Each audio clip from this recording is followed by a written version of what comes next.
சொன்னதை தான் இங்கே நான் திரும்பவும் சொல்கிறேன். இயற்கையும் இறைவனும் நம் தமிழக சொந்தங்களின் வடிவில் மாபெரும் மக்கள் சக்தியை நம்ம கூடவே நிற்கும் போது எம் மக்களுக்கான அரசியலை தடுப்பவர் எவர்? அதனால தோழர்களே, நமக்கு வந்திருக்கிற இந்த இடையூறு வெறும் டெம்பரவரி மட்டும்தான். எல்லாத்தையும் தகர்த்தெறிவோம், மக்களோட கை கோர்த்து நிற்போம், மக்களோட களத்தில் போய் நிற்போம்.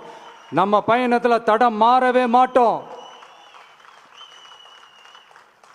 இப்பவும் சொல்றேன், 2026 2 பேருக்கு நடுவில் தான் போட்டியே. ஒன்று, இன்னொன்று, இந்த போட்டி இன்னும் ஸ்ட்ராங்கா மாறப்போகுது.